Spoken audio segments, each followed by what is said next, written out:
शिक्षक मतदारसंघामधील अपक्ष उमेदवार विवेक कोल्हे यांच्या विजयाचा दावा त्यांच्या मातोश्री माजी आमदार स्नेहलता कोल्हे यांनी केला आहे।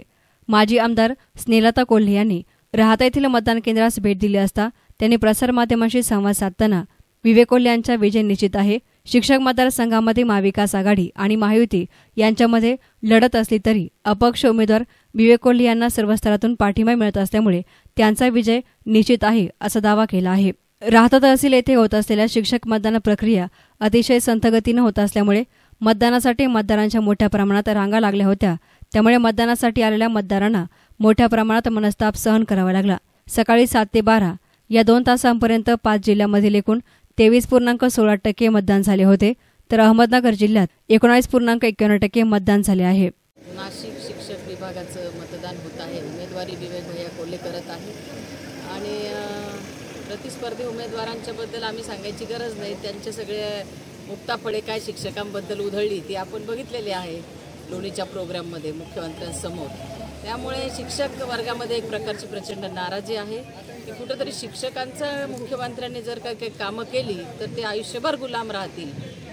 या विषयामुळे स्वाभिमानी शिक्षक जी मंडळी आहे सगळ्यांमध्ये एक नाराजी आहे आणि त्याचबरोबर कंपॅरेटिव्हली उमेदवार इतर पाहता विवेक भैयांचा चेहरा हा लढणारा युवक, धडपडणारा, प्रश्नांची जाण असणारा, आश्वासक असा चेहरा म्हणून तरुण तडफदार एक स्वर्गीय कोल्हे साहेबांचा संघर्षाचा वारसा घेऊन जाणारा युवक म्हणून सगळेजण एक चांगल्या भावनेतून त्यांच्या उमेदवारीकडे बघत आहेत। उमेदवारी विवेक भैया कोल्हे यांची आहे, परंतु स्वर्गीय कोल्हे साहेबांचं कर्मवीर भाऊराव पाटलांनंतर रयत शिक्षणमधलं योगदान असेल, त्यामुळे निश्चितच रयत परिवार जो आहे तेही सगळे स्वर्गीय कोल्हे साहेबांच्याबद्दलची कृतज्ञता म्हणून विवेक भैयांना नक्कीच त्यांचं पसंती क्रमांक 1चं मत देऊन आशीर्वाद देणार आहेत। आणि त्याचबरोबर स्वर्गीय कोल्हे साहेबांच्या राजकीय सामाजिक जीवनामध्ये जे काही त्यांची सामान्य माणसाची नाळ जोडलेली आहे त्याहीबद्दल एक सगळ्यांच्या मनात वेगळी कृतज्ञता आहे।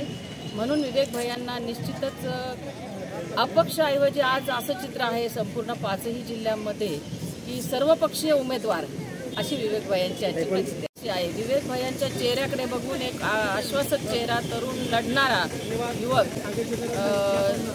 चांगल्या विजनरी नेतृत्व आणि त्यामुळं एक पसंतीचा उमेदवार म्हणून विवेक भैयांना पसंती मिळत आहे आणि अपक्षांचं बोलता बोलता सर्वपक्षीय उमेदवार म्हणून आज प्रसिद्धी आलेली आहे सगळ्यांनाच।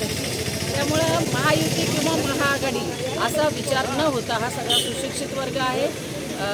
त्यांना कोणी सांगितलं म्हणून ते वेगळी भूमिका घेतील असं नाही आहे। त्यामुळे जशी लोकसभेच्या वेळेस सांगलीमध्ये महायुती नको, महाआघाडी नको, परंतु एक स्वर्गीय वसंतदादा पाटलांच्या विचारांचा वारसा घेऊन चाललेला युवक म्हणून जशी त्यांच्या नातवाला पसंती मिळाली तशीच पसंती विवेक भैयांना मिळणार निश्चित।